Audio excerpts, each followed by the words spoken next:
পাকিস্তানের সাথে বাংলাদেশের এখন যে সম্পর্ক, এই সময়টাতে এই বিষয়গুলো সমাধান করার জন্য একটা উপযুক্ত সময়। 1970 সালে নভেম্বরে যে ভয়াবহ ঘূর্ণিঝড় হয়, সেখানে বিভিন্ন বিদেশি রাষ্ট্র এবং এজেন্সি $200 মিলিয়ন সমপরিমাণ অর্থ দান করেছিল। সেটারও আমরা এই বৈঠকে হিসেবে চেয়েছি। 3,24,147 যারা 14টা জেলাতে 79টা ক্যাম্পে বসবাস করছেন। পররাষ্ট্র মন্ত্রণালয় এবং পাকিস্তান দূতাবাসের সংশ্লিষ্ট কর্মকর্তাদের নিয়ে একটা ওয়ার্কিং গ্রুপ আমরা ফর্ম করছি, যাতে করে আমরা আমাদের যে সমস্ত লাইন মিনিস্ট্রি আছে তাদের সাথে বসে এই অ্যামাউন্টগুলো রিভিউ করতে পারি এবং এটা ফাইনালাইজ করতে পারি। ক্ষতিপূরণের অ্যামাউন্টের কথা আপনি জিজ্ঞেস করেছেন। আমাদের কাছে যে হিসাবটা আছে সেখানে দেখানো আছে যে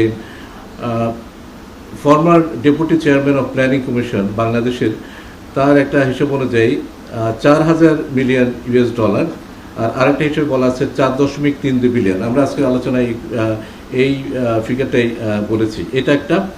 আরেকটা হচ্ছে যে 1970 সালে নভেম্বরে যে ভয়াবহ ঘূর্ণিঝড় হয়, সেখানে বিভিন্ন বিদেশি রাষ্ট্র এবং এজেন্সি $200 মিলিয়ন সমপরিমাণ অর্থ দান করেছিল। সেটারও আমরা এই বৈঠকে হিসেবে চেয়েছি। বান্ডেল থাকলে প্রতি সেনমানিতে টাকা বাঁচবে। বিকাশ সেনমানি বান্ডেল কিনে জিতুন প্রতি লেনদেনে। এখন যে প্রশ্নটা করলেন, ইনফ্লেশন অ্যাড করা এবং কেন করছে না, এটা হচ্ছে আরো ডিটেলস আলোচনার বিষয়।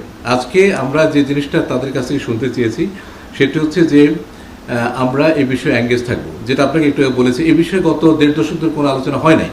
তো কাজে আমাদের লক্ষ্য ছিল এই জিনিসটা ফ্ল্যাগ করা, তাদের নজরে আনা, এবং আমাদের প্রত্যাশার সামনে যে সমস্ত এঙ্গেজমেন্ট হবে, যে সমস্ত বৈঠক হবে, সেগুলোতে আমরা এই বিষয়টা হয়তো সুনির্দিষ্টভাবে আলোচনা করার একটা সুযোগ পাব।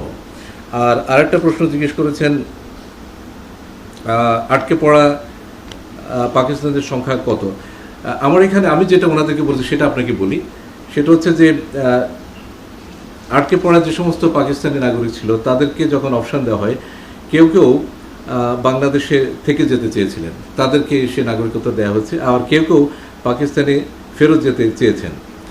এবং আগে এই 1.5 দশকের আগে আমরা বিভিন্ন সময়ে এই বিষয়টা নিয়ে কথাবার্তা বলেছি, এবং সেখানে দেখা যায় যে এ পর্যন্ত 1,26,941 জন পাকিস্তানি আটকে পড়া পাকিস্তানি বাঙালি সেখানে, পাকিস্তানি নাগরিক সেখানে ফিরে গেছেন।